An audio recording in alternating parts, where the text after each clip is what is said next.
And we're supposed to leave for Ecuador today for the second time. It's the 17th. 17th, okay. Hopefully I didn't get that wrong. We'll show up at the airport on the wrong day. Well, we got some good news. We got our COVID test results yesterday, and we're negative. We got them within 24 hours, even though they told us 2 to 3 days. Yeah. And we didn't pay anything for these tests, and we could have paid like $800 a test for guaranteed 24 hours. To get them in 6 hours. Well, actually, no, it was within 24. Yeah. They wouldn't do, on this test, they wouldn't do any more than 24 hours, because I guess they have to send them to the lab. But we would have had to pay $800 a test. Ours still went all the way to a lab in Utah, and they came back in a matter of hours, and it was free. Yeah.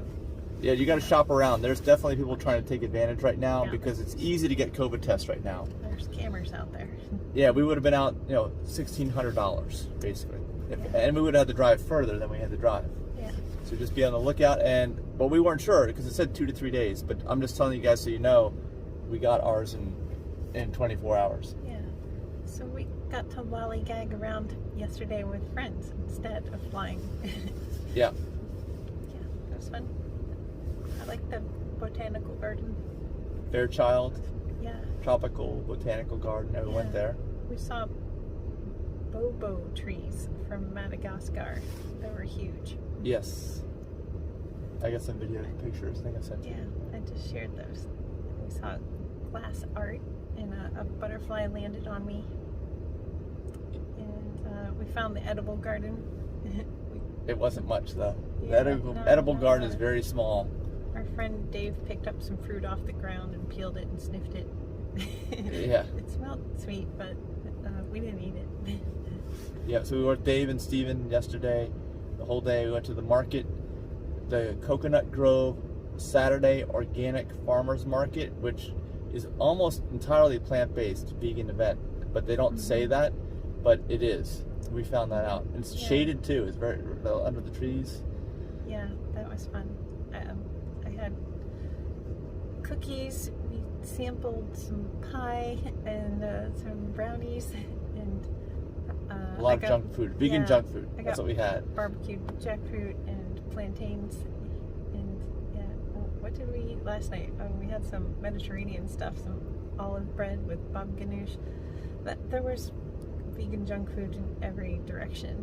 And there was plenty of good stuff too. All right. Yeah, there's plenty, but we didn't buy any of it. Yeah, we ignore that when there's vegan junk food. There was tons of produce and stuff, but I just got kind of sick even after we ate that first cookie with frosting and stuff. It's just too much.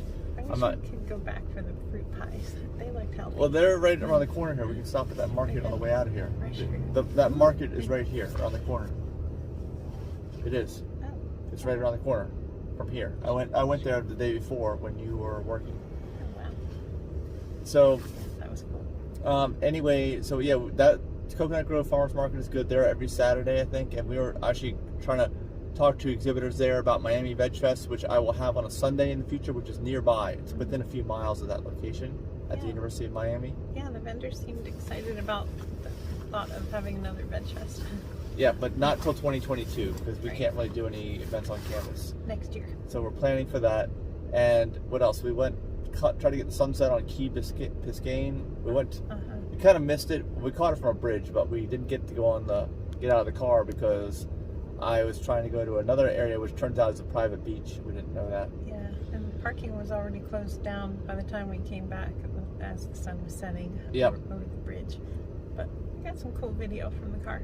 Yep, and we supercharged, and we went to Planta Queen. Planta Queen. Which is, I thought it was a really good atmosphere, but it's nothing to write home about, in my opinion, in terms of the food, because it's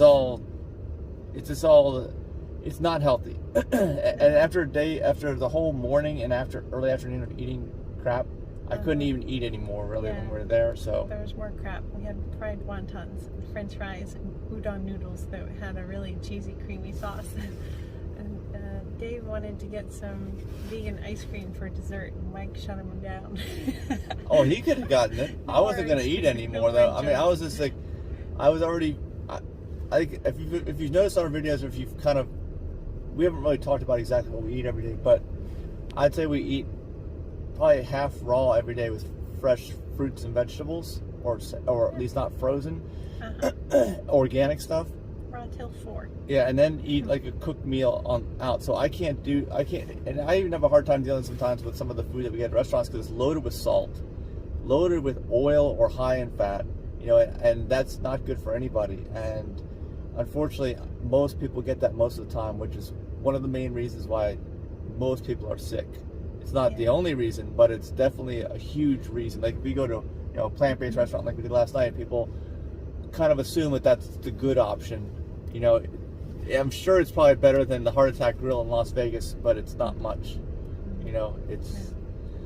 It's not good. So I couldn't do. The bottom line is, we can do some of it. You have to make choices. I think you can have some, and then you got to have some other good stuff. And in the United States, at least, this stuff's tempting. It's everywhere. So when we go to Ecuador, we won't have a choice. I will hopefully finally get rid of all that salt and fat. The only fat that they're going to have there is avocados, and usually if they have a salty dish that they mix up, they'll have one without salt in it. At least they did last year, or minimal salt. So besides talking about food, we also spent a lot of time talking about full self-driving and stuff. And Mike made a new friend with one of Dave's friends over the phone. You guys must have talked for half an hour. Did we? You guys were done with that conversation? Yeah, we were all trying to yawn a little louder to get you to wrap it up. But you talked about cryptocurrency and full self-driving and LiDAR and everything. You guys should have exchanged numbers. Well, I can get that from Dave. Yeah. So hopefully things will go well with this flight. We're just going to take it easy today. Hopefully get a shower. Maybe stop by that farmer's farm. It's a farm actually right here. They have their own market at their own farm. But we need to get going in order to do that. Yeah. Or we can go do that right now. Actually, I don't know if they're open now. I'll have to go see what their hours are. We have to print our COVID tests too. Oh my gosh, yeah. And we need to charge, which is why we need to leave at a decent hour. Yeah, lots to do today. All right, so hopefully you'll hear from us next in Ecuador, or close to it, without any disasters. You'll be in Quito at 2 a.m. tonight. All right.